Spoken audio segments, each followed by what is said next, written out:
De Balie staat voor mij voor zelfontwikkeling. De Balie staat voor mij voor het vrije woord. Voor het gesprek.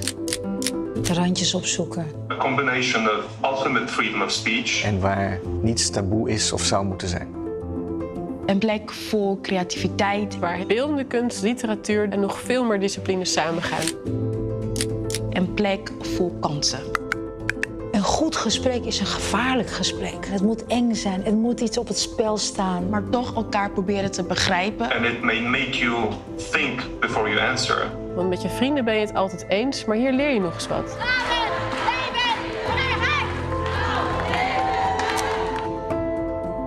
Discussie moet je niet onder een draadje doen op Instagram. Dat is niet de plek. Hier is de plek. Het was mijn eerste plek waar ik documentaire leerde kennen en andere media ook leerde kennen. Hier, deze plek. Daar zat Adelheid Rozen. En er zaten een stuk of 10 regisseurs in Burger in de zaal. Daar heb ik haar voor het eerst ontmoet. En een van die regisseurs had gezegd, voor je begint moet je aan het publiek zeggen, als u overgaat tot geweld wordt u gearresteerd. En ik was nog nooit zo'n keurige bijeenkomst. En it changed my life. There's only one place like that, and it's the Balie. Het maakte de avond merkwaardig. Op zo'n manier dat ik niet snel vergeten ben.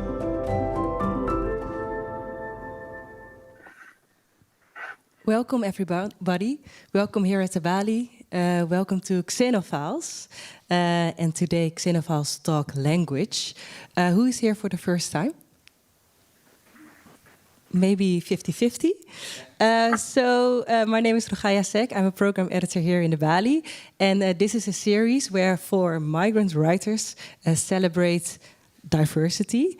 And every time they write a piece specific for this evening, and there's also a topic, and this time the topic is language. We have 2 writers over there, one all the way in New York or LA. Julie, where are you? Julie Phillips? In New York. In New York. And Famba Sharif is all the way in Groningen. Yes. Because of a knee injury. But we're also really happy you're here. And I want to start with you. Can you tell me something, Richard de Nooy, about this project? Well, it started out actually because we wanted to discuss topics from a more writerly perspective, a more literary perspective. I often found that a lot of topics were rushed and very much seeking controversy and always getting a repetition of the same viewpoints on political and social topics. And I felt they deserved a broader and more in-depth discussion. And so basically we came up with the idea that instead of fighting xenophobia, which was the sort of the tendency, we decided to embrace xenophilia. And xenophilia is in many ways just the idea that everything that is unique and surprising and original is worth discussing and thinking about. And from that perspective, we sort of formed the Xenophiles together, and the idea is actually almost to like, as we've created now a community where people keep coming back as well, because they know that it's a place where it's safe to express your opinion and you learn a lot of new things. And I hope this evening we're going to hear a lot of languages we haven't heard before, and poetry in those languages, and it's going to be wonderful, I think, just to experience that together. Before we dive into it, next to you is Amal Chatterjee, also one of the Xenophiles, and we have a guest writer today. We have actually more guest speakers, not only guest writers, but one guest writer today, Nafis Nia. You're a filmmaker, literary translator, and a cultural entrepreneur. And you made a debut in 2004 with the collection, I hope I can say it correctly, Esfahan. Yeah. My Haven of Hope, followed by several collections.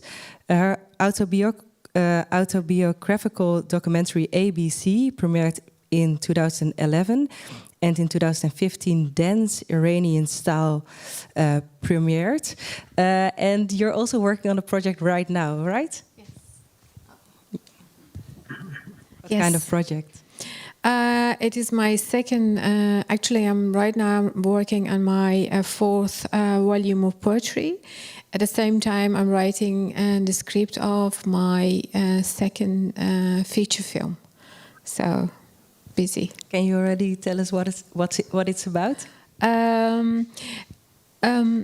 The subject and topic of refugees and the life of refugees in the Netherlands is always not just fascinating me, but at the same time, it's I feel responsible, and I feel the urge to talk about it a lot and also write about it and show it in a film. So my first feature film as a director that afternoon, it was about the life of refugees, and the second one would be also about that, but from very, very, very different approach. So actually a naughty side of refugees. Where can we see it? Oh, it's not written yet, so I'm writing it. That afternoon you can see at the Prime, because it is now available at Google Play and Apple TV, but and Prime, Amazon. But now the other one, I hope I can make it this year, otherwise next year. And before we go to your poem you want to read, what is your mother tongue? Persian. And still is? It's yes, always, you know, because, you know, I can't change my mother. I would just, you know, sometimes I would like to. Yeah.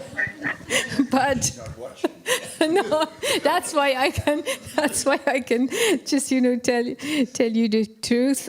But no, my mother tongue is Persian, yeah.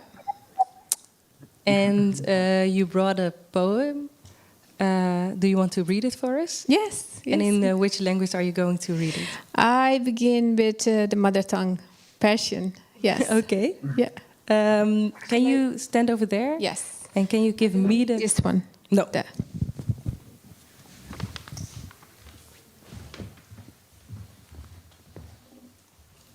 Thank you. And if you find a glass, they are mine. I lost the other one, and unfortunately, I have always a second pair. Okay. رفتن یک قمار است، آویزان به میخ ترس، نعمتی که دریا را با ماهی‌های کوچک بارور می‌کند. رفتن یک ایمان است گم شده در یک کافر، دلیلی برای نرسیدن به یک چهارراه، پنجره‌ای باز وقتی درها قفل هستند. رفتن من و تو هستیم و پایان یک سلام طولانی به عقب انداخته شده. رفتن خوشبختی است که به موقع می آید و نمی رود وقتی همه می روند. Shall I do it also in another language? Yeah, sure, nice. In its original language. Weggaan is een gok die aan de spijker van angst hangt. Een zege die de zee met kleine visjes bevrucht. Weggaan is een geloof dat bij een ongelovige ontbreekt. Een reden voor wanneer wegen elkaar niet kruisen. Een open raam wanneer deuren op slot vallen. Weggaan is jij en ik en het einde van een lang uitgestelde groet. Het geluk dat op tijd binnenglipt en niet weggaat wanneer iedereen gaat. Thank you. Do you think the meaning changes when you read it in Dutch or if you read it in Persian? Yeah, it does sometimes. The essence of the story, the essence of what I'm telling, I think doesn't change. But, you know, you use another words in Persian. And Dutch language is a very direct language. So you have enough verbs to express yourself. Comparing with Persian, Persian is a very, how do you say that? Bloemrijk? Yeah. Flowery. Yeah, so you have a lot of adjectives and adjectives. So you can express your feelings more easier. And then these two combine, and yeah, they make me the poet of these poems. Yeah, that's also what your piece is about, that you're going to... Yeah. Yeah, maybe we can start by that and then talk a little bit more about what you just said. My piece, the title is A Crossroads of Languages, Choosing Forward. You can pull the microphone down a bit. Yeah? Better? Yes, I think that's better. Okay. I feel it. Yes. 30 years ago, I fled Iran, the land of my ancestors and my mother tongue, Persian. My journey as a poet and writer in a foreign land was marked by a constant search for connection, not only to my new home, but also to my own identity, torn between two worlds. As a writer, I knew that language is not just a means of communication, but the soul of a culture, a window into the collective heart of a people. To truly become part of my new environment, to touch my listeners and readers, I had to learn to write in Dutch. But it felt like a betrayal to have to leave my mother tongue behind as a result. The early years of my stay in the Netherlands, I instinctively sought recognition and connection with other Iranians, an attempt to find a piece of home in a foreign land. Among these compatriots, there was one whose words would change my artistic and personal path. During a conversation about our challenges and dreams, he asked about the language of my writing. I presented him with my dilemma, caught between the love for my mother tongue, Persian, and the need to express myself in Dutch, the language of my new life.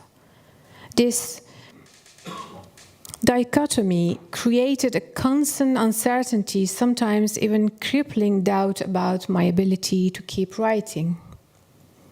His advice was simple but profound. Persian is our mother tongue. You never forget it, even if you don't use it for a while. But you can make a new language your own. If you commit to the Dutch language and become a master of it, you won't have to float between two worlds. Such floating only feeds your insecurity. Make a choice. If you want to write in Persian, do so. If you want to write in Dutch, park Persian for a while and move forward. This advice was a revelation. It helped me see that my insecurity did not stem from a lack of connection with my new language, but from my inability to make a clear choice. By choosing Dutch, I was not choosing against my origins, but for the opportunity to grow, to learn, and ultimately flourish in my new home. It meant building a bridge between my past and my future, where every written sentence was a step forward. This journey was taught me that the true essence of writing is a desire to connect, to communicate in the most sincere way possible. It is not about the language we write in, but the hearts we touch with it. This choice allowed me to fully embrace a new life, not only as a resident of the Netherlands, but also as a writer whose words could touch the hearts of my new compatriots. It paved the way for a love for the Dutch language as deep and rich as my love for Persian. Over the years, my relationship with Dutch has evolved from uneasy attempts to a deep personal approach. It has become the language in which my thoughts automatically take shape, in which my poetry flows, and my stories come alive. It has become the language of my heart and head. In Dutch, I have found a voice that it is both authentic and resonant, able to capture the nuances of my experiences and emotions. Some ask me why I left my mother tongue in my literary work. My decision to write in Dutch was not a denial of my Iranian roots, but a desire to communicate and connect directly with my audience here in the Netherlands. It is a voice born of respect and love for my new home and its language, not a rejection of my own roots, of my own origins. The decision to dedicate myself to Dutch has not only helped me to find my voice in a new country, in every new country, but it has also strengthened an unexpected connection to my Iranian roots. In every word I write, in every emotion I express, two cultures merge into one supporting complex identity. The one person's advice gave me the strength to navigate between two words and ultimately rise above them with a pen that embraces both.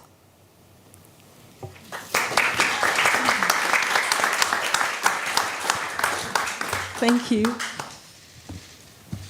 Do you recognize this? Are there any questions from the audience about? Because I have plenty to ask. Maybe we can ask the audience if there's someone who recognizes this, who also has several languages and. Yeah, I will come to you. But I come from Isfahan, so because the name of the poet was Isfahan, I didn't hear why that was. But I recognize lots of it. And can you tell me something about that? Well, the more languages you speak, I think, because each language, every word is anyway different, is never the same. In fact, you interpret a language, you don't translate a language. So when you know more words for one, whatever you want to express, it's richer, whatever. And which languages do you speak? I speak Persian, of course, and English, and Dutch, and Italian. Italian, wow. One more. Nice. Someone else? No? Yes, I wanted to say something. Mm-hmm. Yes, I wanted to congratulate Nafis. She talked about her writings and her love of languages, but she did not mention that she's being very active in trying to really promote people of migrant backgrounds. She has this foundation called Grenade, a wonderful foundation. If people don't know about it, please try to get engaged. She organized one of the best end of the year festivals. And so I've been very privileged to know her and to work with her. And I found some lines, and when I read her essay, I underlined some beautiful sentences. For example, it is not about the language we write in, but the hearts we touch with it. I thought that was very profound, very deep, and perhaps that's why some of us choose to not abandon our mother tongues, but to write in languages that were not our own.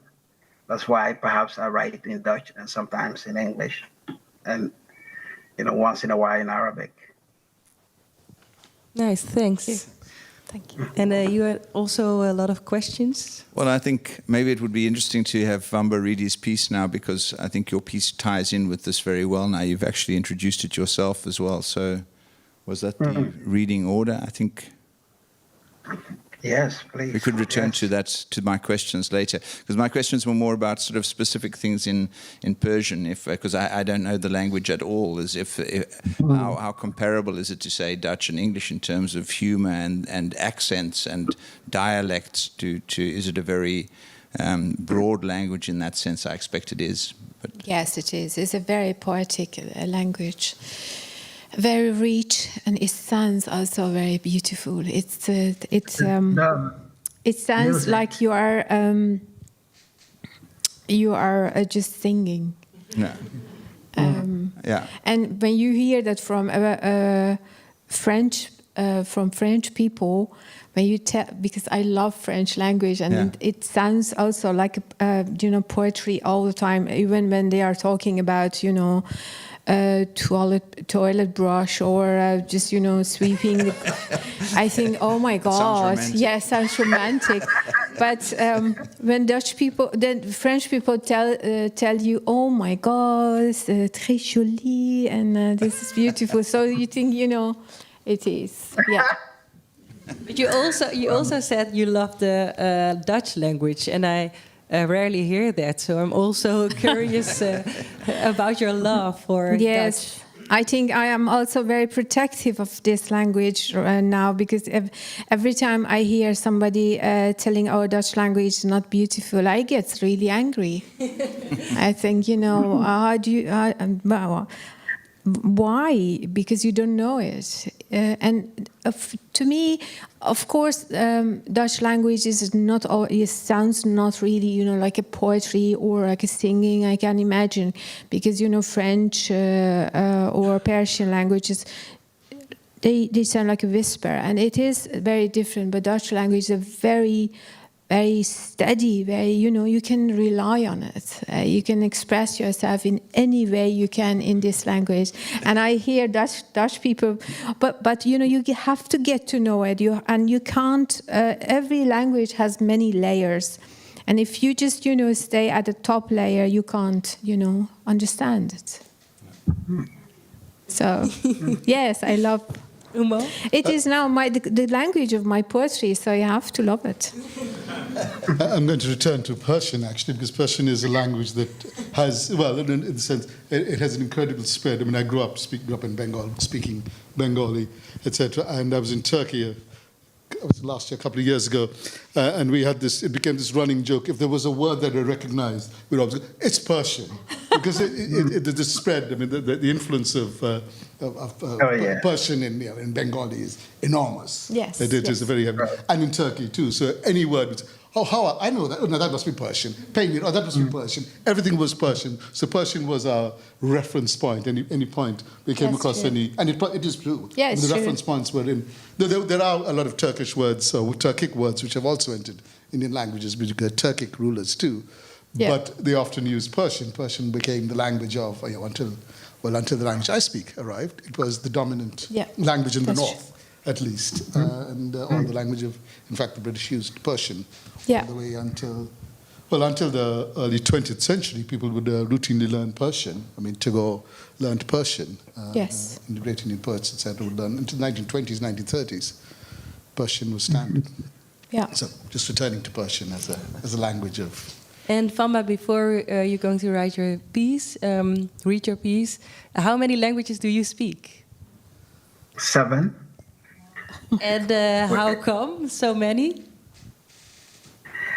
Oh, because I was born in a border town in northern Liberia, and so we had people coming from Sierra Leone, coming from Guinea, coming from Ivory Coast.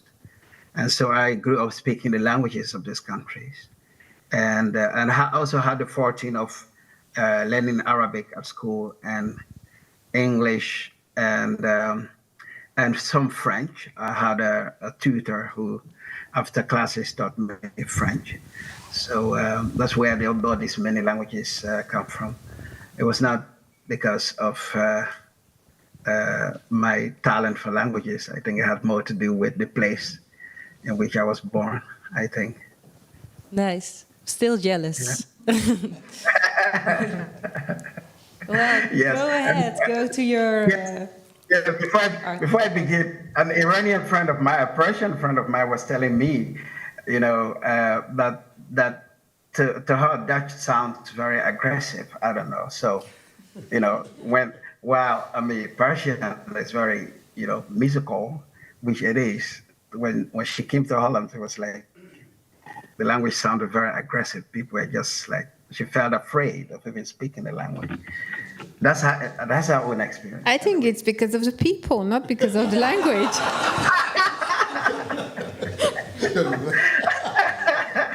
Yeah, perhaps. Yeah. Oh, yeah. That's a very good observation.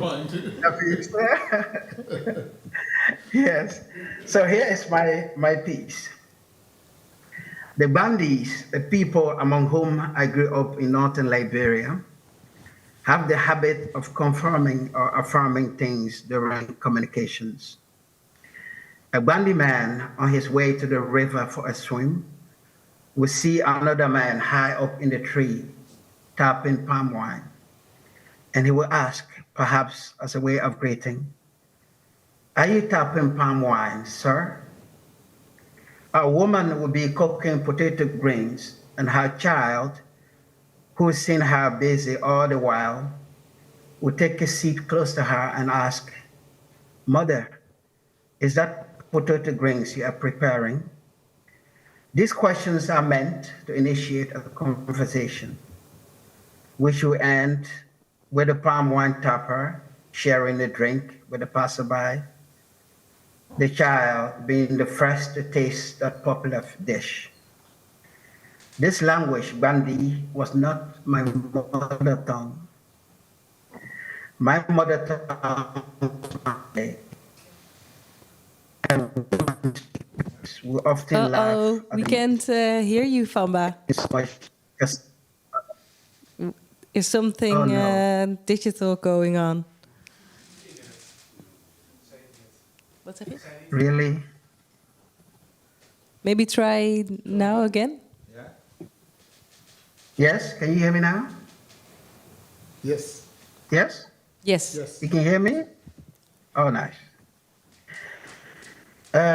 This language, Bandi, was not my mother tongue.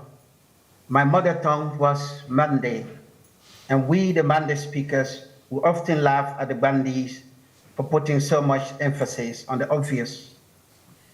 I'm curious to know which languages beside Bandi in which this tradition is prevalent. But it was in speaking Bandi that I incurred the anger of my grandmother. This incident taught me, years later, of the innate fear that my grandmother had of me losing my language. Mande, my language, is spoken in many countries in West Africa, including Liberia, Sierra Leone, Guinea, Mali, Ivory Coast, Burkina Faso, Gambia, and Senegal. Mande was the language my grandmother spoke, refusing to speak Bandi, the language of the place in which she lived, though I knew that she spoke it fluently. It was to this language, Bandi, that I became deeply attached, so much so that whenever I spoke to my grandmother, I did so in Bandi, while she responded to me in Mande. It's like you trying to speak Dutch while the Dutch speak to you in English, which often happens. One day, this exchange angered my grandmother so much that she swore to punish me the first time she would be doing so. Imagine how my grandmother must have felt at my insistence to speak a language that was not her own. Refusing to punish me herself, she rushed to tell my mother, who had returned from a business trip from the capital, Monrovia. My mother was so upset with me that I cowered and fled away from her anger. I was her only child, and she the only child of her mother. That I would carry the Mande tradition with me, which included speaking the language and being a great scholar like her father, my grandfather, was a given. Why then was I refusing to do so? What was wrong with speaking Monday? The two women must have wondered. This incident was one of the few times that I ever saw my mother and my grandmother truly mad at me. The speaking of a particular language brought about that emotion in them. But that was not the end of my less pleasant experience with speaking languages.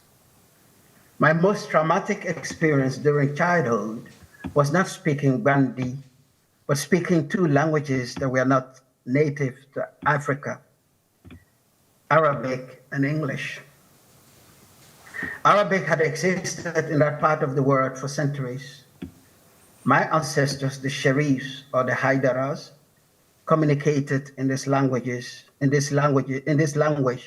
and propagated Islam in this language.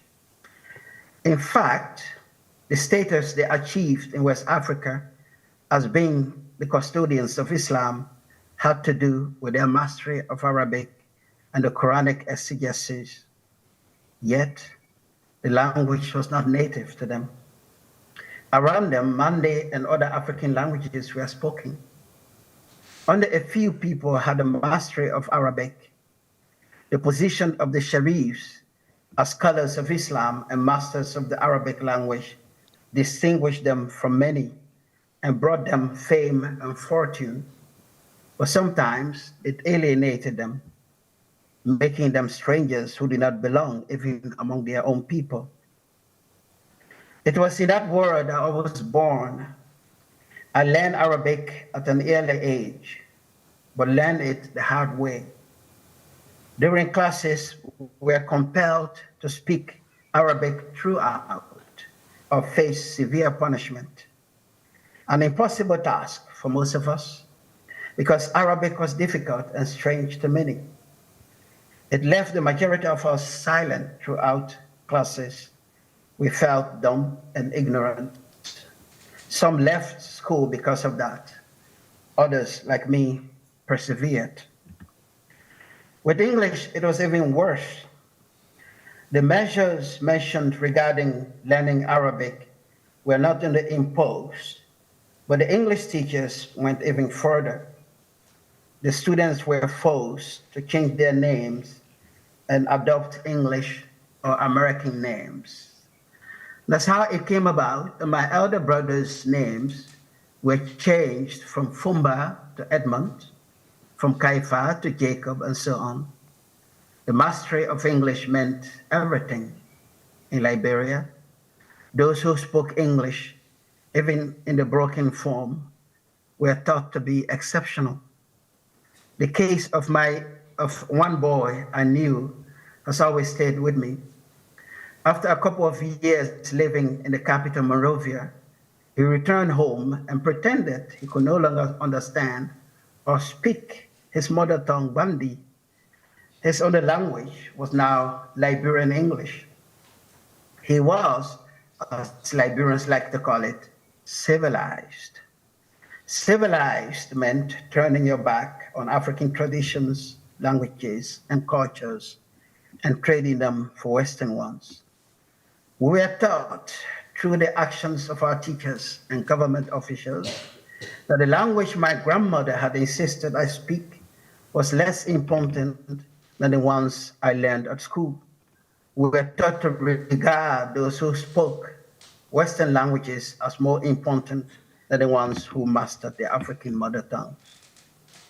Speaking many languages is clearly an advantage, for it opens up the world for you. I remember the smile that lit up the face of the Malian Minister of Interior when I visited him at the presidential palace in Bamako, and he realized I could speak Arabic and Bambara, a form of Mande. But how does those with the wounds and the difficult past of learning certain languages, like English and French, deal with the dominance of those languages over their cultures? Is one language more important than the other? Is Bandi more important than Mande? English more important than French, Dutch, or Arabic? Who gets to decide the importance of a language and why? But most important of all, why am I reading this essay in English and not in Bandi, Mande, or Swahili? Thank you. Thank you, Famba. So why are you? Where am I? Why are you reading it in English? Because perhaps, I don't know, I should have done it in Arabic, perhaps. I don't know. I think Omo has to ask the answer. That comes coming next. Yeah, but it's coming next. Oh, I think, yes, Omo. Oh, yes. I think to answer that question, I'll have to go back to tell something about the whole history of African literature. This discussion, the whole history, in a very short, there was a conference in South Africa of African writers, and the Kenyan Nobel Prize nominee Ngugi wa Thiong'o, who has really advocated for African writers to write in their mother tongues, he was present at this conference, and a South African writer stood up actually and then spoke in Tosa. And then he asked Ngugi, did he understand what I just said? And Ngugi couldn't answer him. They all spoke English. So he was trying to say, all right, I'm trying to make a point that if we all speak in our African mother tongues, it would be very confusing to us. So this is the point he was trying to bring across, But Ngugi was saying, no, it is not. That's not the argument. That's not where we should go when arguing this issue. We should African writers should be able to write in their languages, in their mother tongues, whenever they want, wherever they want to do that, because every language is important. So it's a long story, but I just wanted to interesting. Mention Thanks. That. Famba, I had a question about which language is closest to your heart, because if you speak 7 languages and you've kept changing and moving to different places and developing, and so which is the language which is closest to your heart, which you prefer to speak really and write in as well? Oh God, at one time I love Arabic more than any other language. And what was it about Arabic that you loved? The poetry in Arabic, it's beautiful. The great poems of pre-Islamic era. It's great poems. And what is even remarkable about my past, my childhood, is that I speak better Bandi than Mande. And perhaps because I was punished, I don't know. But I don't know. And because many when I'm among Mande speaking people, they assume I'm a fluent Mande speaker, which I'm not. And I don't know why. Was it to anger my grandmother and my mother after that incident that I decided to choose Bandi as as a language that I spoke better than other languages. But I speak Dutch now on a daily basis much more than English, Arabic, or other languages. So Bandi I speak. You also mentioned that you I think last time you mentioned that when you're in Liberia, they find that you have a strange accent. So what accent do you then have in? Is that in Mande then that you have a? No. I don't have that Liberian accent. Oh, okay. In your Liberian English, you mean?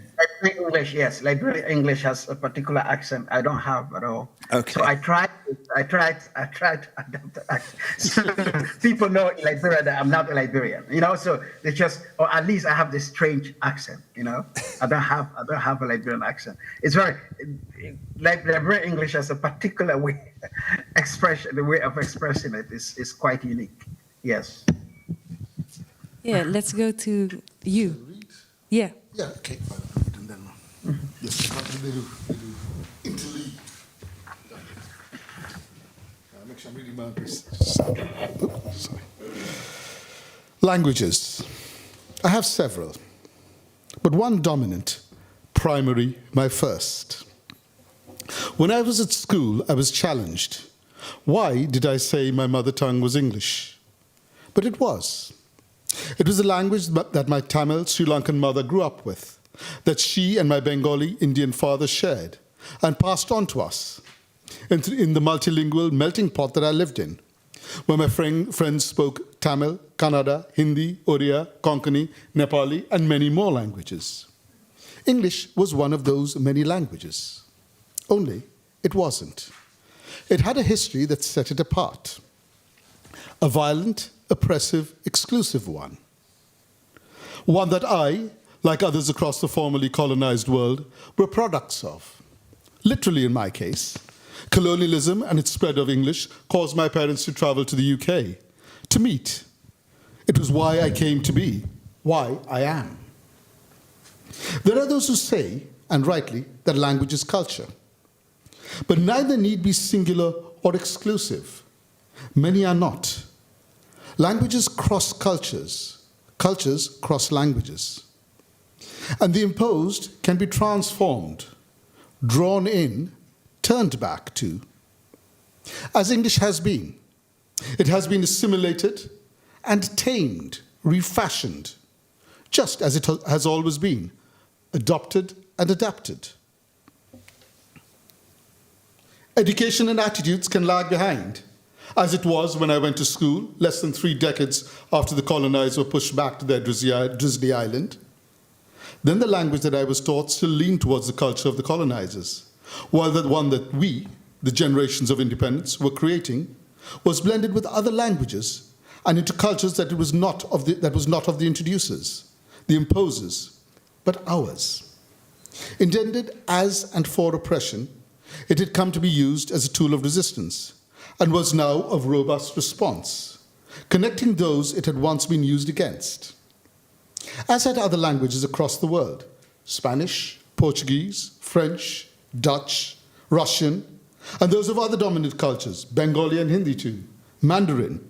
Those upon whom they were imposed have been taking them over, remaking them as their own, not just to speak back or up, but to speak of themselves, of cultures other than that of the oppressors and the imposers. In doing so, we change language's references, connotations, idioms, and metaphors. We give them culture. These languages do not define us or our cultures. We do not let them. We can and do assimilate, reinvent, and redeploy them as we entangle them in cultures other than from which they sprang. That is how it should be. Because for a language to be alive, it must be owned and used on the terms of the users, as we are doing here and now, using English not because of its power, of a dominant state or culture, but because each of us here chooses to own it in our own particular ways. We each own it differently, and those different ownerships makes it ours collectively, to be used as a response, even to imposition and domination. And what, you may ask, of my other languages? Because I do have a few. My now passable, increasingly passable, after decades of living away, Bengali, my passable or impenetrable, my children would say, Dutch, my comprehension only, Hindi and Urdu. And I was pleasantly surprised recently, my still comprehension only Nepali, my uncoordinated and incomplete Spanish and Portuguese, my fragments of German and Catalan. Those are very much alive in the culture that is me, contributing as connections. They are strands of that world. Without them being or having been, I would not be who I am.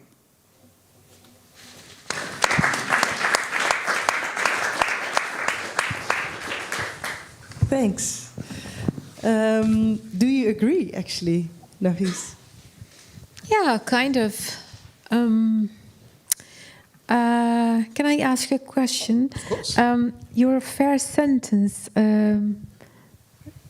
it captured me a lot because I was wondering why do you think people were amazed when you said and you told them my first language or my mother tongue is English? Well, I mean, it's to do with the context in many ways, because the assumption was, well, it's growing out of independence. I mean, at that time, people didn't tend to intermarry across cultures and languages, or if you did, you'd often do it relatively closely. And the fact that, I mean, for most people, there were very few people of my generation who were of diverse backgrounds. I prefer the term diverse backgrounds.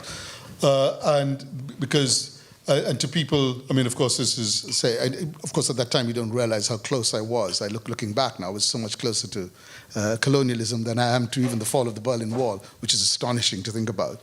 But in that time, the assumption was if you were part foreign, you were part white. And the idea that I was part foreign and I was indistinguishable in some ways was extraordinary. They couldn't comprehend that. And even people across India didn't intermarry. I mean, thinking back on it, I mean, people of my age, I have maybe one other friend whose parents would come from different parts of India, and then we would end up with these languages. So the assumption, what is your mother tongue, would assume that, oh, you speak English, but you're trying to escape, you're using it from a position of dominance and trying to belong to the Anglophones. And for me, it was a fact of life. Yeah. And so it's like, well, no, your mother tongue is Bengali. It's like, no, that's my father tongue, if you want to call it anything.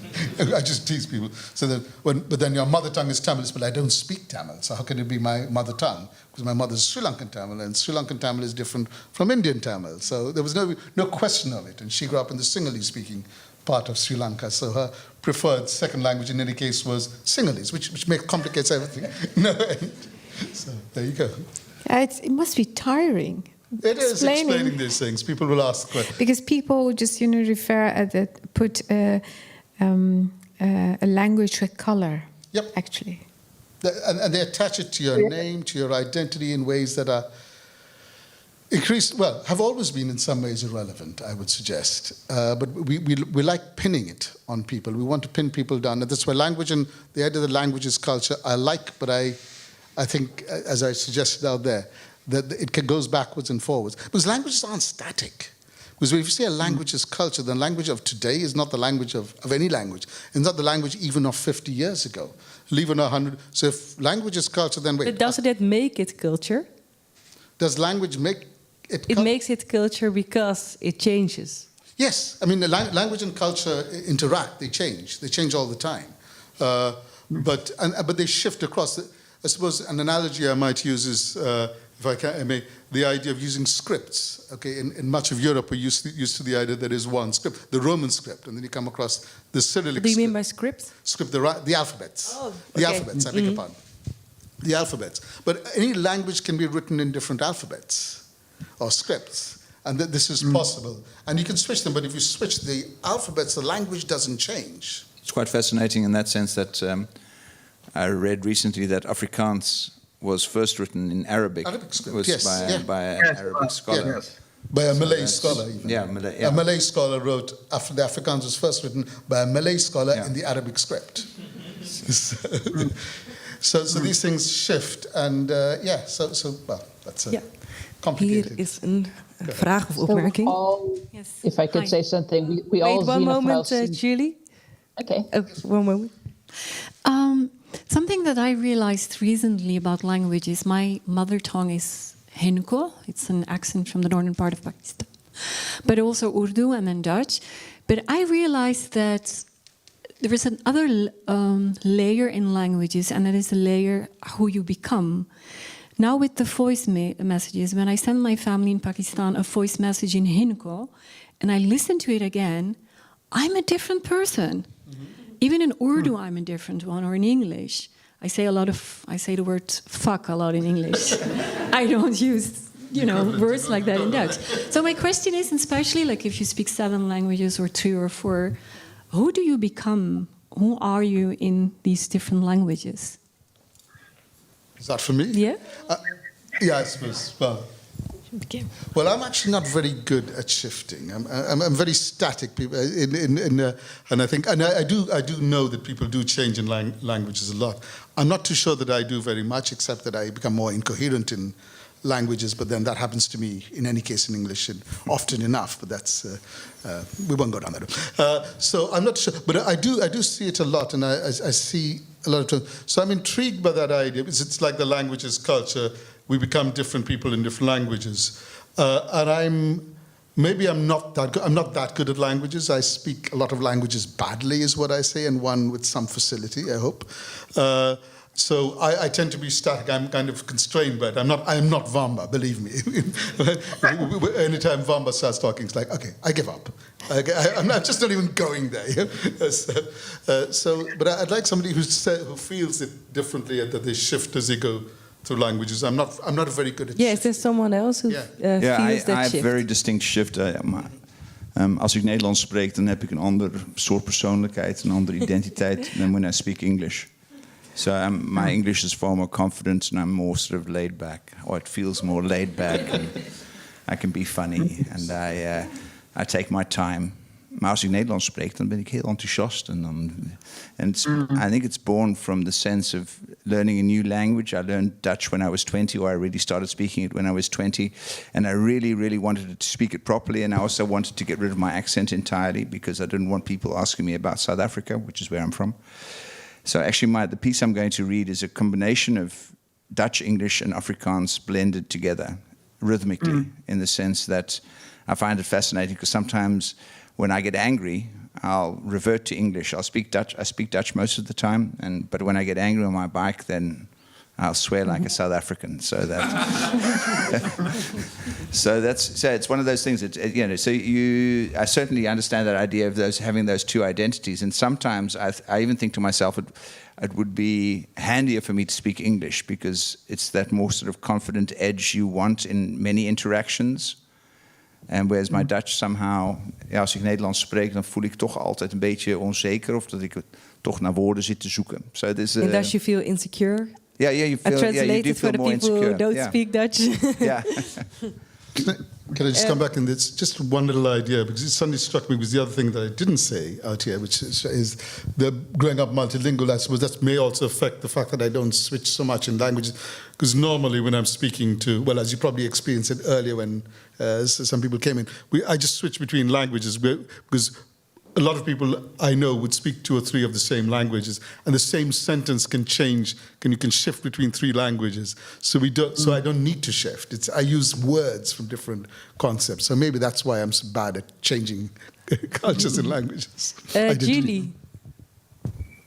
Yeah, I mean, this is what makes us Xenophiles, isn't it? This existence at the confluence of all these languages, and also. I think an awareness of the power relations around languages, which Amal, of course, is the one to bring in power in all cases. Can you explain that a little bit more, the power relations?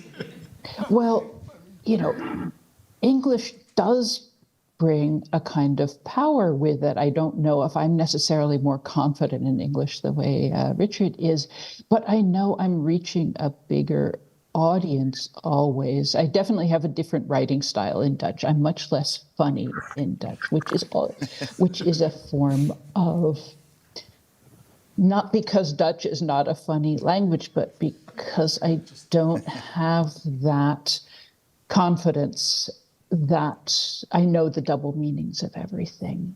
But there are dominant languages and minority languages, and Dutch, in a way, feels like it's slipping into a minority language, and that's a really uncomfortable position, I think, for a country to be in. Slipping into it? Amal, do you really think that that the people make the language? Is that, the people have that power to take over? I think they have that power. That doesn't mean that they do, and I think that's I think I'm in a. As many of us, many of us are in the fortunate position of being able to take English and turn it the way we want to, but not everybody has that opportunity. It's more often used as a language of power. And that is often the case. And that is not just English, I would say that of Bengali and Hindi too, is used as a language of power rather than as being something that, and to claim it can be difficult. I'm in an easy Power position. and aspiration to power, I would say.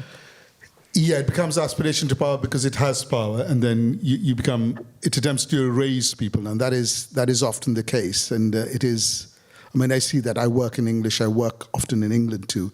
And a lot of people I see, well, when you see that with a lot of brown people in England nowadays in positions of power, they erase themselves rather than claiming it. And I try to do the opposite. I mean, whenever I work in it, I encourage people to own it and to turn it to their own ends rather than for it to own them, which is languages of power can own you.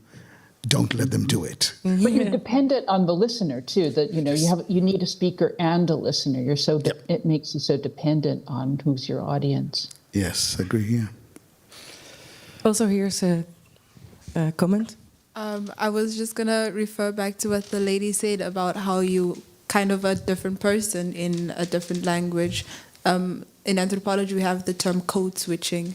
So when you move from one personhood into a different language, but I feel like it also develops, like it's a colonizer, a power dynamic relationship as well, because you have the official language that develops and this is how it's spoken, and then the learner who makes it their own and then creates a new persona for it, but that persona isn't always public, therefore there's like a mild erasure.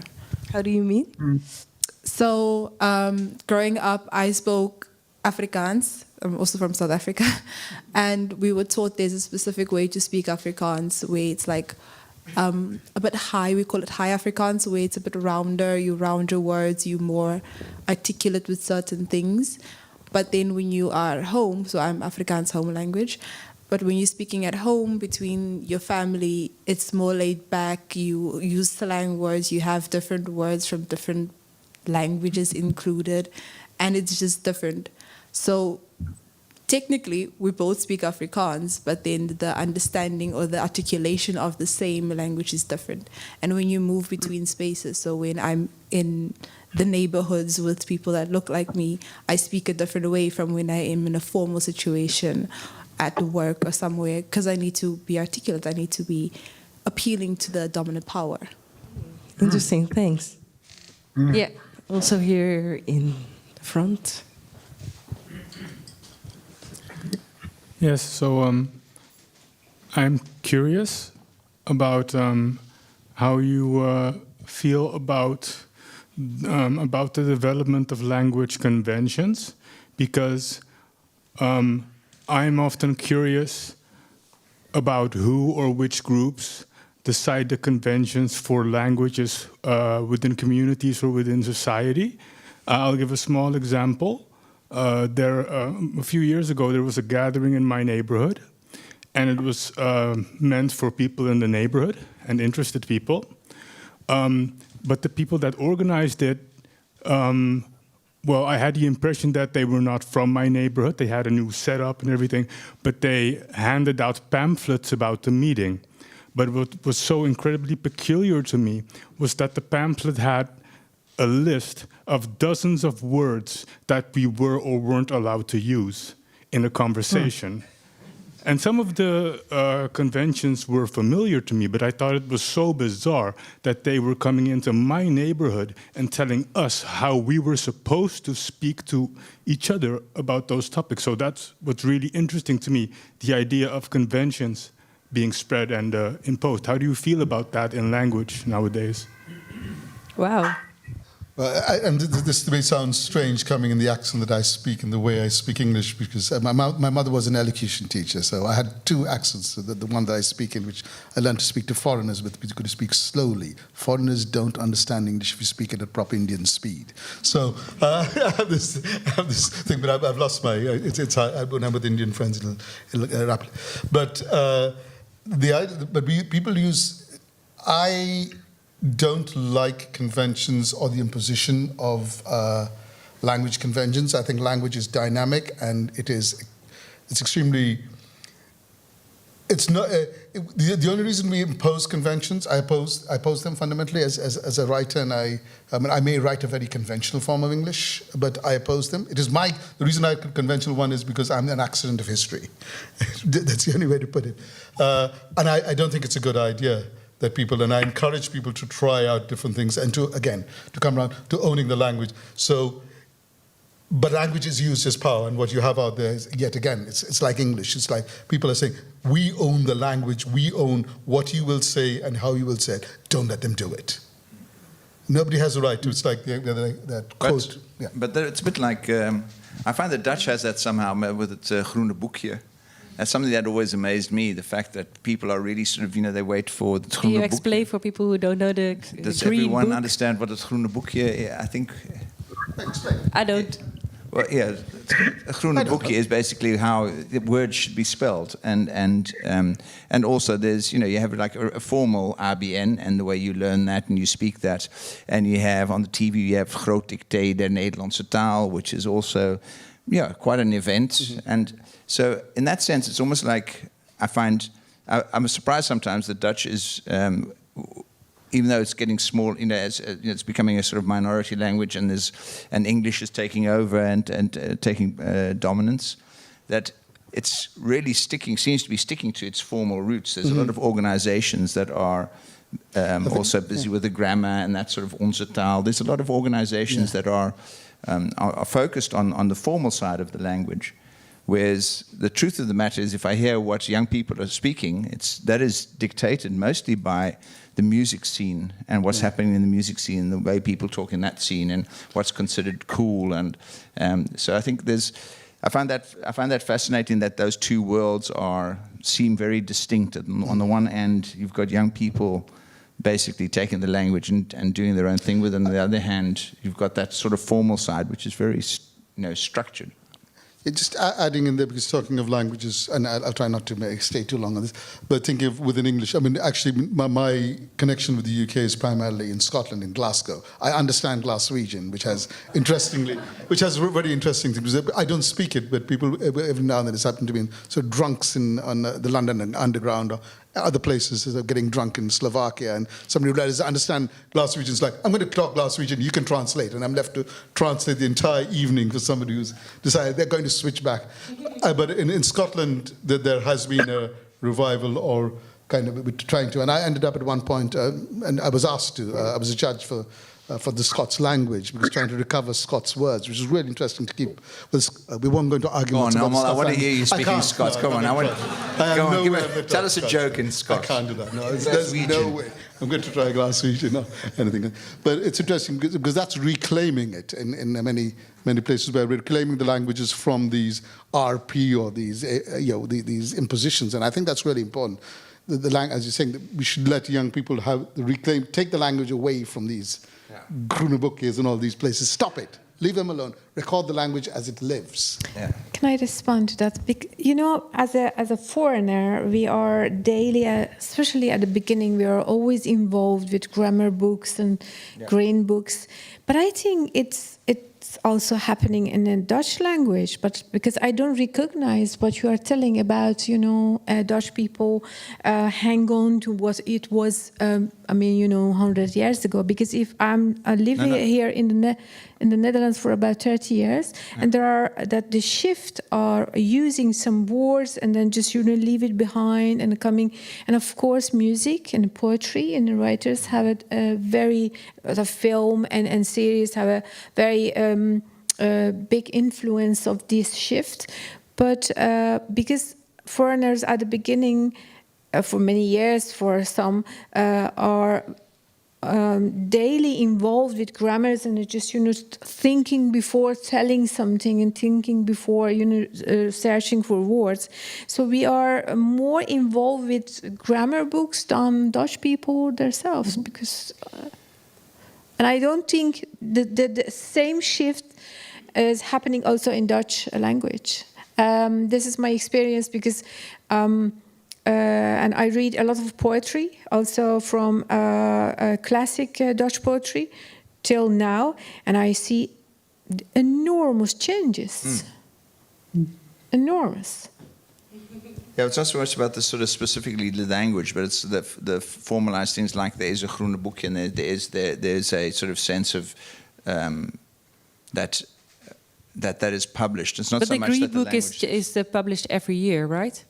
And it's I a don't know new if it one. is. Is there a new one every year? Also. So it's updated, Yeah, and there are Yeah. new rules because actually they don't There's a mind new one that the language changed. So I'm not sure, changes. but we could ask Dutch people in terms of, I think in terms of if the I book am is, Dutch. but I mean, but I mean, just in general terms of asking the audience about because I think in English you've had books that are written in certain dialects, in English dialects, or written in specific forms, and I don't think I've ever encountered that in Dutch. I think in Dutch you often the idea is that you write formally, that there's not has anyone sort of encountered anything? Yeah. Yes. Well, there is one thing that I always found strange, and maybe it's different now, but I remember years ago people were using English words, while speaking Dutch, certain words, and then you had the word, well, when you would delete something. So in Dutch you would say, nou, ik heb die tekst gedelete. That's how you would say it in Dutch to your friends. But officially, you were supposed to say, ik heb die tekst gedeleted. And that sounds ridiculous, but there was probably some type of organization that thought that was practical or according to a certain rule. So I feel like institutions have difficulty keeping up with daily culture. Yeah.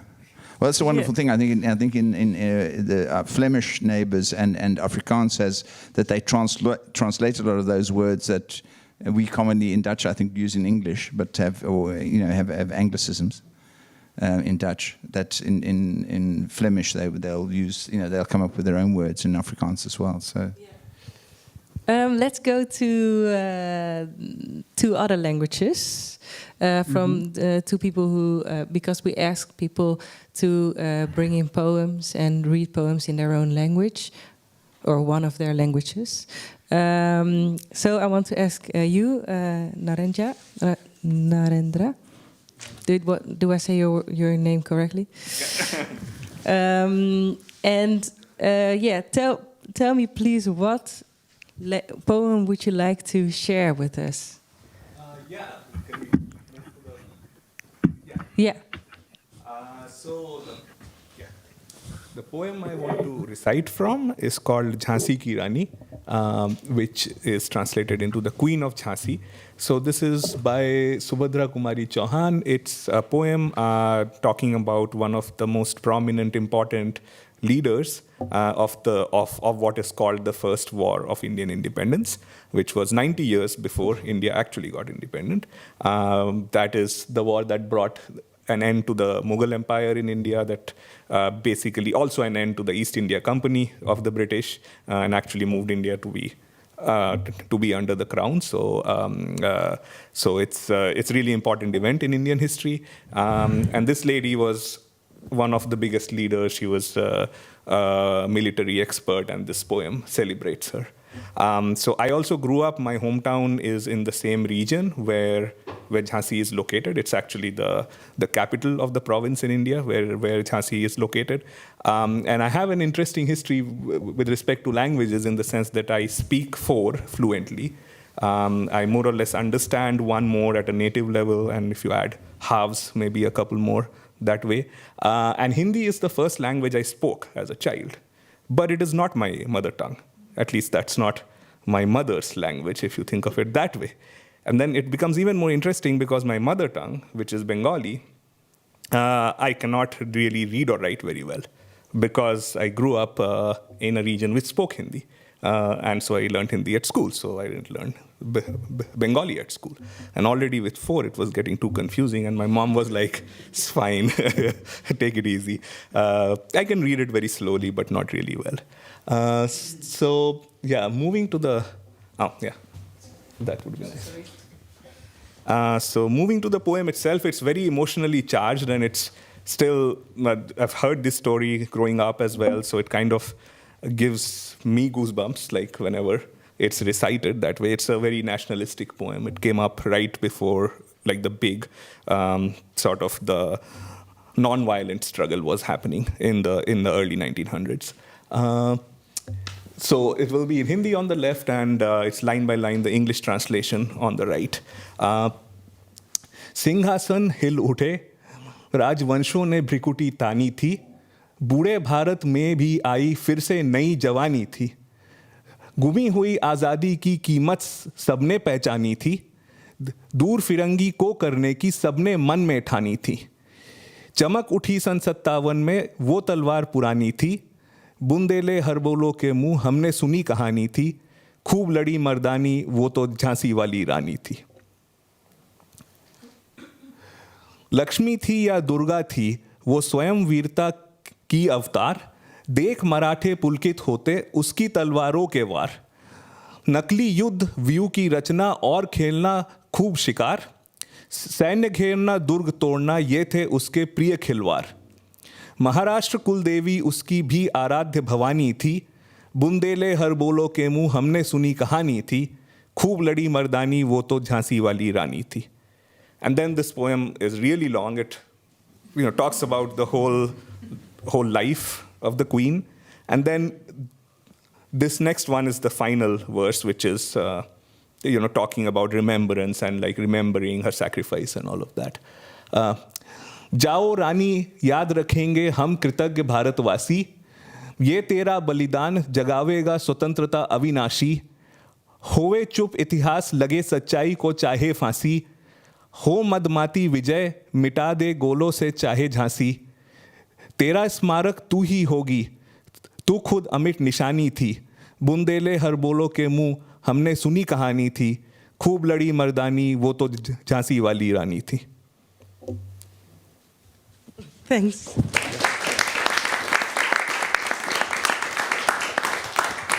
Did you skip a part, or is it a really short language and English a longer language? That is, I think, yeah. Yeah, it was, Memba had... I said lost in translation. Exactly. That's the answer. Yeah, it's a hard to translate. Like it was like super nationalistic, super, emotionally charged. So like really putting that out. And this is that one translation I got, which was the shortest actually. I got a really long one. It wasn't fitting on the slide, so I was like, okay, this is not. But it's also worth saying that a lot of the words we combine the letters in such a way that it's a short. Yeah. So I mean, even my name, which is 4 letters in English, is only 3 in Bengali. Yeah. In that, so things can be, we combine letters. It looks more compact, but isn't necessarily that much. Yeah, my name is like 3.5 letters. And it's only 3 and so 4 sounds. I have a question about the first verse is obvious, clearly longer, and the second, is there a rhythm change there's a rhythm change in the original language? Is that so it's all, I think the poem is written in a way where the first part, like the top part, talks about something from her life. Mm-hmm. And then the second part, mostly like the first 2 lines praise her, and then the last 4 lines you'll see is the same. So what it's saying is that Bundelkhand is the region where Jhansi is, and these Bundele, Harbolo are the sort of the street poets of that region. So this is a story I heard from the street poets of the region. That's what is said in every verse, basically. Okay. So I mean it's a little bit also, you have to put it in the 1920s. The story she heard was like she fought like a man. That's fascinating to see how what form it takes. That's anyhow, yeah. Okay. So I'm unfortunately not a writer, so that is No, but explanation was yeah. Yeah, I would also like to ask you to bring in your poem in another language. All right. Hi, everyone. I am Shrabasti, and I'm really excited to share this poem with you, which is originally written in Bengali. Bengali is my mother tongue, and unlike Narendra, I have a very intimate connection with Bengali because I grew up in Kolkata. I spent, a large chunk of my life there. So, this is something that I grew up with. Both my parents spoke the same language, so it's, very integrated in me in some sense. Which language do you speak together, actually? We speak in Bengali, interestingly. Although Narendra, as he said, his Bengali comprehension in terms of reading and writing is low, but in terms of speaking, it's 100%. So that also goes to show how you have all of these intricacies of language and how you use it as a speaker. So I'll read you a poem by Sukumar Rai, who is one of my favorite poets and writers from my childhood, and I hold him very close to my heart. So the poem is called Abul Tabul, which roughly translated means rhyme without reason.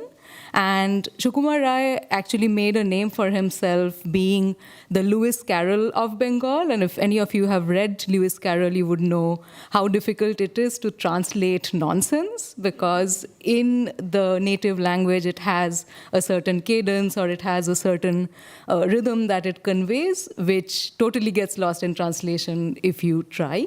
But here I found, a reasonably good translation by Ifte Chaudhary. So I'll try to convey the spirit a little bit, hopefully. So yeah, here goes. মেঘ মুলুকে ঝাপসা রাতে রামধনুকের আবছায়াতে তাল বেতালে খেয়াল সুরে তান ধরেছি কণ্ঠপুরে হেথায় নিষেধ নাইরে দাদা নাইরে বাঁধন নাইরে বাধা হেথায় রঙিন আকাশ তলে স্বপ্ন দোলা হাওয়ায় দোলে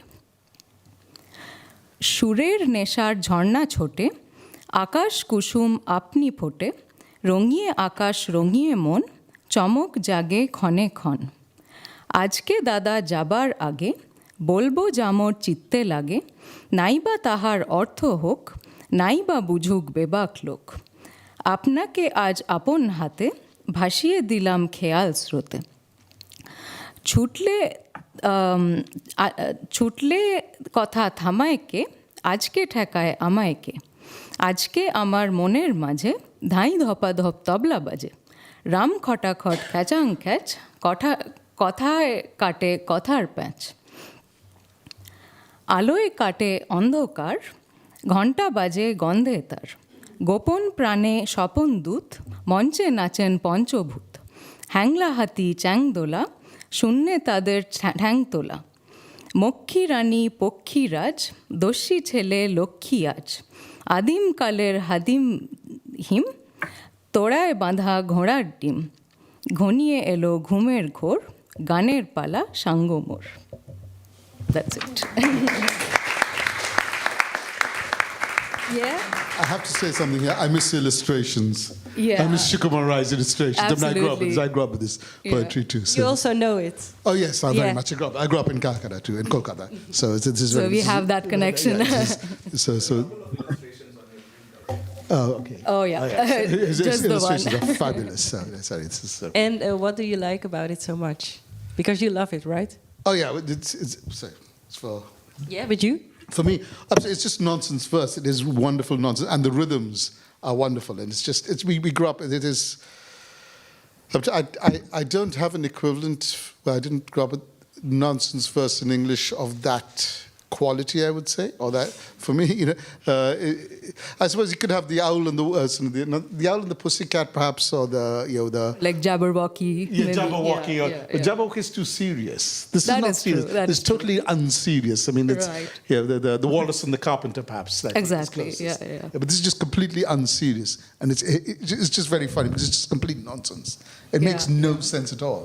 And so as kids, it's like, this just makes no sense at all. And so exactly. And all of the poems from this compilation are basically like that. So they're very rhythmic. They have a certain beat. And ultimately, you don't exactly know what it means because that's the point. A lot of it is supposed to be like just open to interpretation. But it still has some beautiful imagery. Like at the end here, he kind of says, I'm finishing my song. It's like, he actually wrote this towards the end of his own life. He died fairly young. So it was almost as if, he's wrapping up his show on earth and he's like, okay, I'm now going to sleep. I'm done with my nonsense, something like that. So I think that's quite beautiful as well. But the translation doesn't seem nonsense. It's just so serious. Yeah, exactly. So this is one of his actually, because it's towards the end of his terminal illness, I think he was, getting into that mind frame. But yeah, I think it is quite poetic also if you look at it Still that way. not really a good translation. Yeah, It's not the yeah. humor I think as there are you think it's a still- good translation. I think it's reasonable, but of course, with poems, yeah. I was looking at the translation. Sorry, I'm not in a position to say. Yeah, I mean, I think it is, you know, if you know the original, you'll never feel like the translation is good enough, I guess. So, Thanks. yeah, Thank you so much.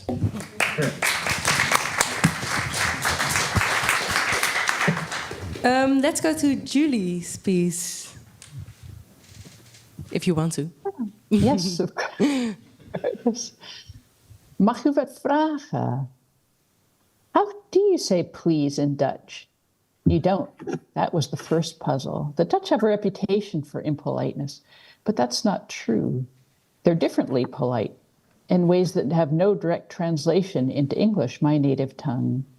I expected please and excuse me, and I got alstublieft said at the wrong time. And those in-between words, even and misschien and graag.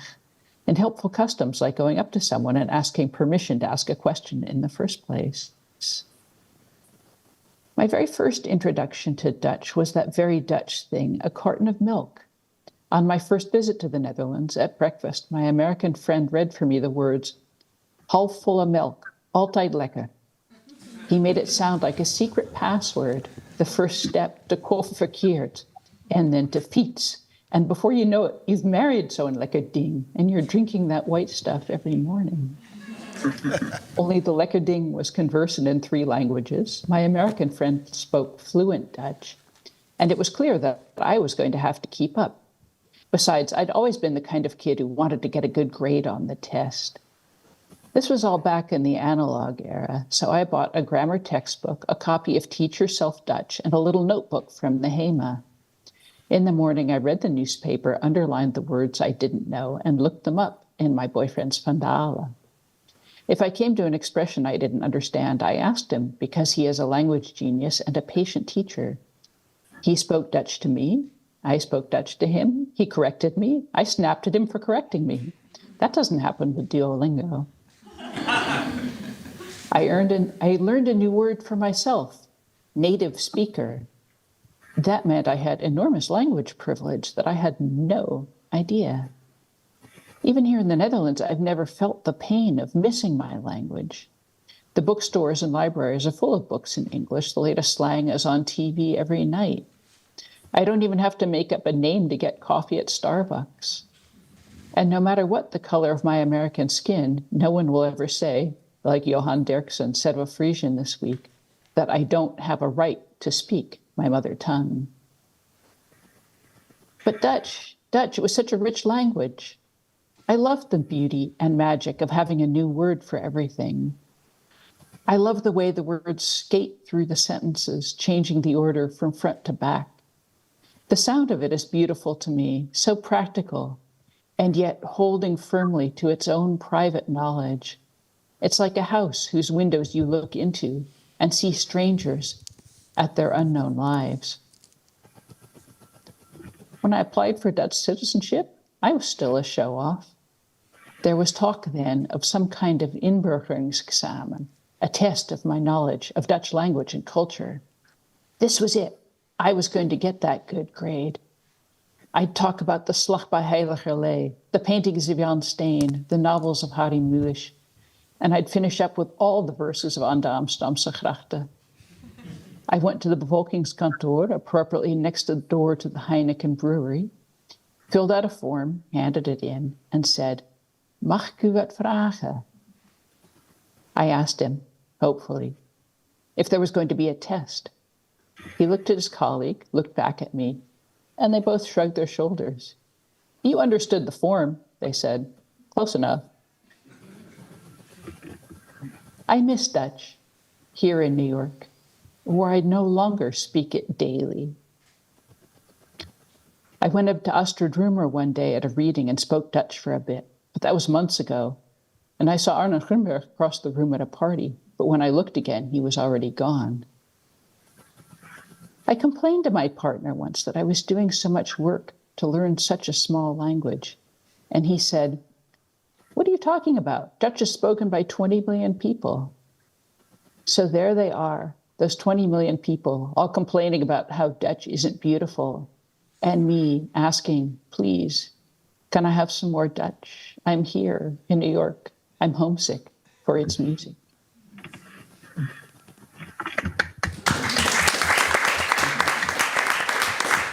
Thank you, Julie. So, you talked about Dutch. You said so practical and a house where you can look straight into. So, I was wondering, do you think the culture and the language go hand in hand? I do, absolutely. If only because you end up with so many words for things, like, I don't know. I know there's a word in English for belastingdienst, and I always say belastingdienst, and I always say boodschappentas. And I really speak at home about, I think, 75% English and 25% Dutch most of the time. Although it might be the other way around, I'm not sure. There's some combination. I'm a constant code switcher because I am living in two cultures. And some words are just, onmisbaar, I want to say, for that culture. Can you, do you know why and when you switch codes? One of the troubles of speaking two languages is word blindness, when you can't come up with a word for it in any culture. I'm sure all of us here have experienced that at some point. But there's also the magic of the one word that slides into your mouth when you're trying to say something, and you can't predict what language it's going to be in sometimes. The minute I start thinking about Dutch, I start thinking in Dutch. And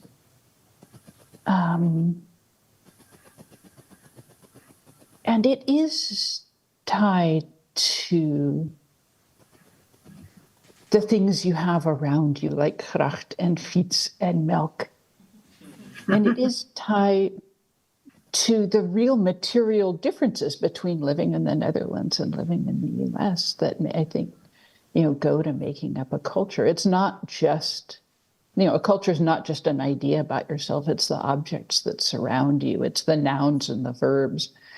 It's like uitwaai and I still haven't made a proper list. There's so many Dutch words that don't, to my mind, have proper translations. It's, everybody's like the German word for something. I'm like, no, the Dutch word for something. It's so much cooler.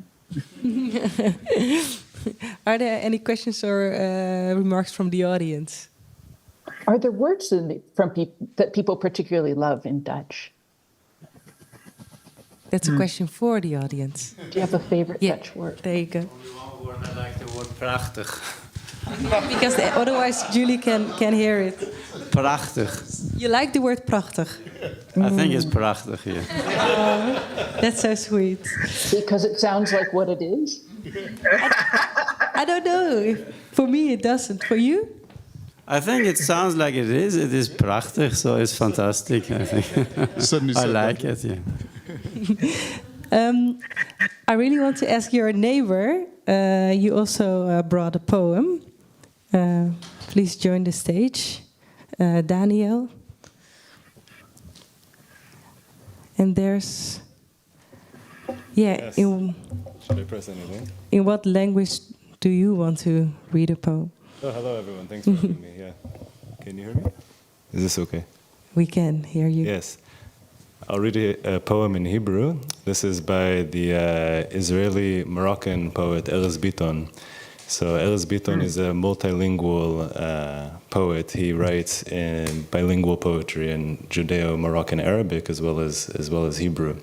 This is going to be a translation project through the UvA that students at the UvA are translating into Dutch. I have translated the poems into English. So it will be a trilingual edition. And now it's of poetry, which is already hybrid in the beginning, right? So the poem I will read does not have Arabic in it, but it has echoes to that as well. Yeah. Maybe let's go to the next slide. No. No. Yes. No, Okay. you're going back. Yeah. Sure. Yes, I will put Oh, this here. there. Yes, there it is. Okay. So a note about the poem. It's heavy with allusion to the Bible as well. This is very common in Hebrew poetry, that there is allusion to biblical texts, even in secular poetry. The paratext here on the left, this is the author's note, so this is part of the poem. You can think of it in that way. So I will read at least the paratext in English, and then I will read the poem in Hebrew.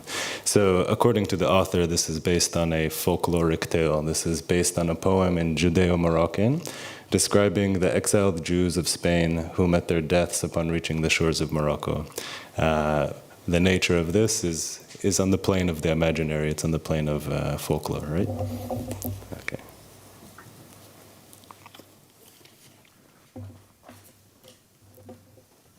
אנחנו זרים, והזרות כבתה את עינינו מבכי, ואם נמות, נשים ערביות תעבורנה, תאמרנה, האיש הזה זר, נזרוק עליו קומץ עפר, שלא יאכל אותו התן.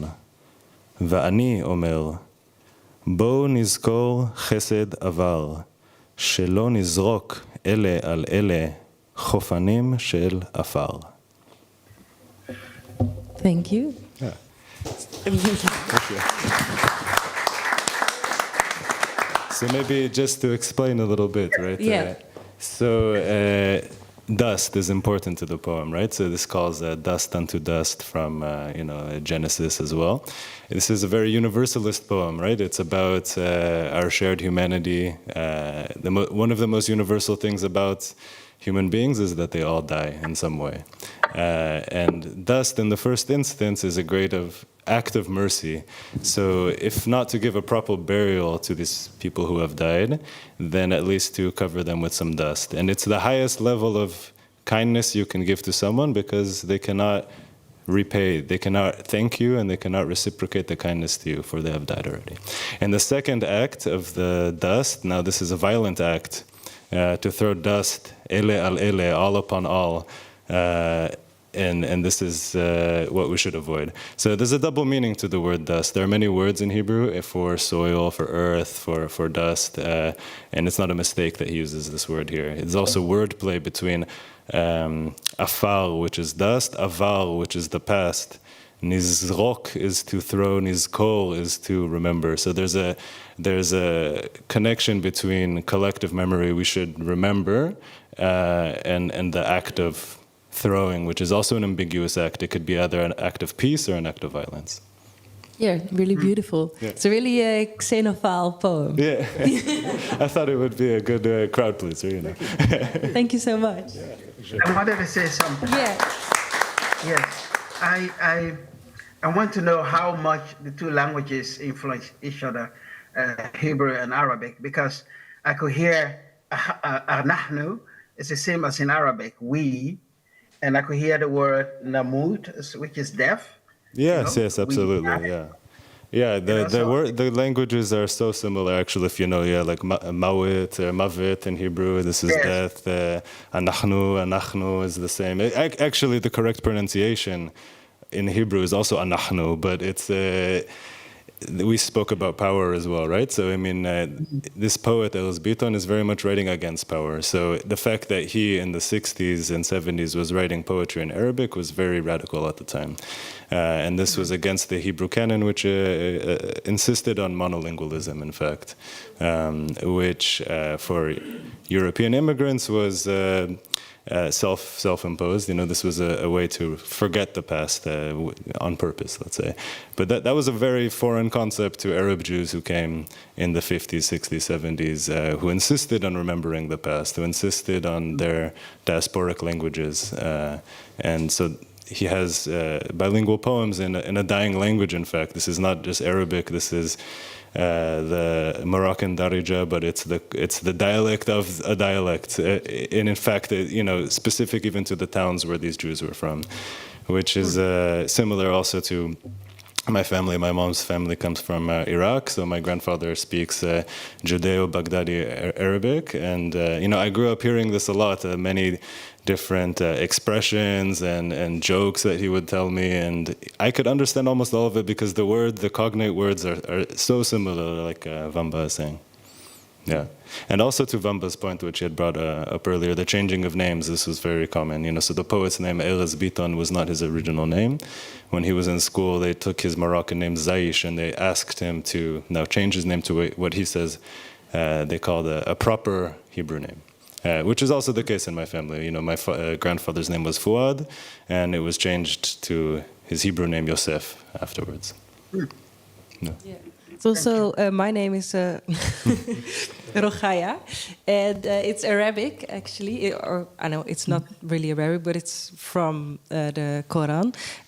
But sometimes when I meet people from Israel, they listen to it and they think, oh, what do you say? Because they hear what it means. And what does it mean? Something like the spirit of the earth. Yes, that's what I thought. Yeah, Ruach. Yeah. In Hebrew, Ruach is a name. Ruchama is a kind of name meaning the same thing. Ruach. Yeah. Beautiful. Thank you so much. Yeah, thank you. Yeah. We're going to the end of the evening. We want to end with a bang, with the mix of languages. But before, maybe someone wants to say something or ask a question before we end up, or want to share something about language or their language. Yeah.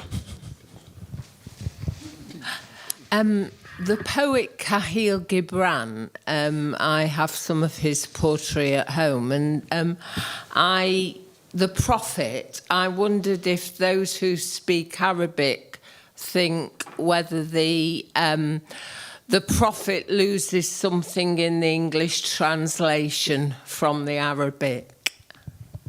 So the question is for... I can answer that question. Famba. Yes. Because I've read the Prophet in Arabic and in English, and most of the English translations are very, very good.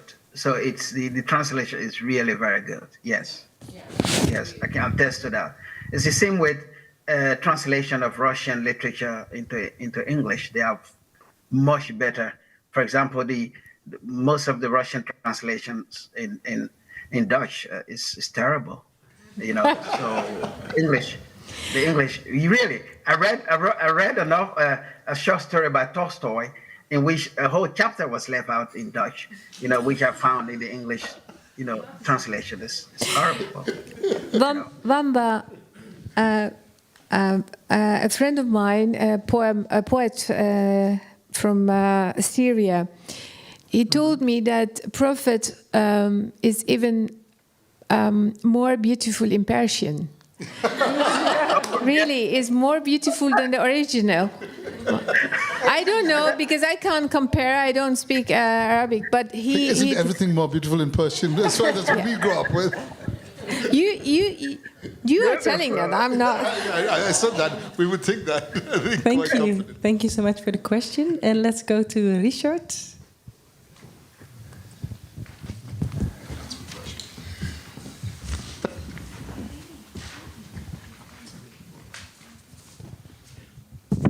Right.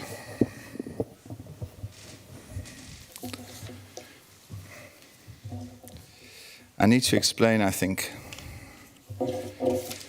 No, maybe I shouldn't. Maybe I should just read it.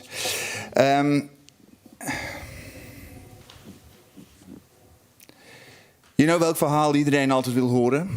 That sob story over my ma, who it was to come fetch me toen ik naar de kloot was gegaan. From Doeren gone daar op die plaats in Zeerust all the way to Amsterdam. She bought a whole new outfit for the gelegenheid. I'd never seen her in tekkies and jeans before. She was wearing them under her jurk met een zelfgebreide cardigan eroverheen and a grijze raincoat on top. Echt ridiculous. But there she was op die plein in front of Central Station with her koffertjies, like she'd promised. The weather was smerig natuurlijk. My ma loved rain, maar zoiets had ze nog nooit experienced. Alsof ze omringd was door spitting cobras. Whichever way she turned, ze werd recht in haar gezicht gespuwd. The toxic gob seeping dwars door haar jas tot diep in haar hart, where it began to eat away at her faith in the glory of God's creation. Shame, man, like a wet painting of hell. Junkies zwierven rond, like natte schaduwen, as if the storm and nachtlicht had seeped into their clothes. They lurked in donker hoekies, lurend like hyenas. My mum maakte zich breed, rising to a full height, striding down Damrak like a camel pad, swinging her koffertjies like lightweight weapons she wouldn't hesitate to use. Thank God she had trusted an Aussie backpacker for directions. You need to hang a left before the stock exchange, he said, pointing to the target door the paper stelen. And don't forget, it's bikes, cars, trams, cars, bikes, and they're all on the wrong side of the road. My ma stopped there by the zebra path, as if she was a wildebeest about to cross a river full crocodile. A junkie monk was digging in a dustbin, his capuchon pulled low over his face, buckled under the curse he carried on his narrow skouertjies. He looked harmless, so my ma put down her koffertjies to wipe the rain off her brilletjie and brave the crossing. Toen ze opkeek, stond het verkeer al stil. The crippled monk was already halverwege. That thin bastard was carrying one of her koffertjies, the red one with the Schotse ruit. Hey, father, yelled my ma, stepping straight off the trottoir. The first fietser rammed, the second, third and fourth piled into him and fell in the road on warboel van vlees en staal. A car swerved over the trambaan headlights, revealing the face of the living dead, flash frozen like a shaved rabbit, pale skin vacuum packed around a bony skull. Suddenly, his yellow eyes almost sprongen uit hun kassen. A towering shadow maakte zich los uit het donker. The monk tried to run, but the giant kicked him to the ground. Black mambas dansed om zijn hoofd as he beat the monk with my ma's other koffertjie, wat plotsklaps soos 'n handbag het gelyk wat quality control test ondergaan. Long story short, that giant could somewhat have walked off, but he didn't. Hy draaide zich om en hy hield my ma's koffertjies aloft like hunting trophies, calling, "Kom dame, wees nie bang." Because the saw my ma was poop scared, stopped hy op die zebra, holding up her koffertjies out in front of him. Toen het everyone op die brieke getrap. "So is this what Moses," my ma called out as she crossed. "You talk funny, where are you from?" "South Africa." "Ben je racist?" "I beg yours?" "What you begging?" "I beg your pardon, because you're a racist." "Ja, nee, ek is..." "So you admit it, you hate blacks." No. "Okay, otherwise I'd squash you like a bug." "That's not very nice." "Nee, dat zou de politie ook niet very nice vinden." "Politie, ek soek die politie." "Ik breng je erheen voor een geeltje." "A what?" 25 guilders, dame. That's a lot of money. sorry, I'm losing it here. I'm worth it, dame. Ik breng je ook naar een hotel. "Okay, 10 for the police and 10 for the hotel. Deal?" "Deal," said the giant. "Hand erop." "Hello, hand erop. Mijn naam is Elma." "No, I mean Sheikh." "Oh, sorry, Sheikh. My name is Elma." "Ja, hoor, ik reken het goed." "What you want with the police?" "My kind is dood." "Wat zeg je?" "My son is dead. He fell through the ice." "Jezus, door het ijs, hoe dan?" "Ek gaan hulle vra." United in misery, they zigzagged down the alleyway en gingen de hoek om. Sheikh was the king of the living dead. They crawled around him like hongerige jakkalsen, yammering in alle talen, scuttling off as they approached the heavenly glow of the police station, where Sheikh handed over her koffertjies. "Sterkte, moeder. Ek gee jou geld bij die hotel, okay?" "Das prima. I'll be waiting here." "Dankie, Sheikh." She stepped into the bright limbo of the police station, the outer door sliding shut behind us. Heel even stonden we trapped in de tussenruimte, staring at the muted madness that lay ahead. Then the inner door opened and we were overspoeld door de cacophonie van die groteske opera going on inside. As we stood waiting, zag ik Sheikh vaag door het weerspiegelde chaos. He was leaning against the wall. Daar was de monnik weer. His whole body was begging. Sheikh snarled at him, gaf hem een duw and led him out of sight, om die hoekie. So I left my ma and followed him. Zo gaat dat when you're overal en nergens. You know what they say? Only God, the dead and writers are all seeing en spreken alle talen.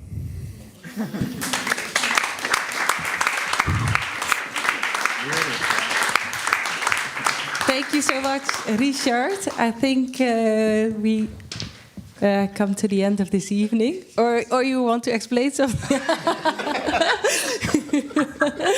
I think it's self-explanatory.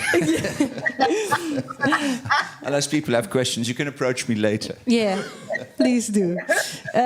Julie, thank you over there in New York. Famba, Sharif in Groningen. Amal Chatterjee, Nafis Nia, Richard de Nooy. Thank you so much. And thank you also for the guest poem readers from the audience and everybody who had a question or a comment about language.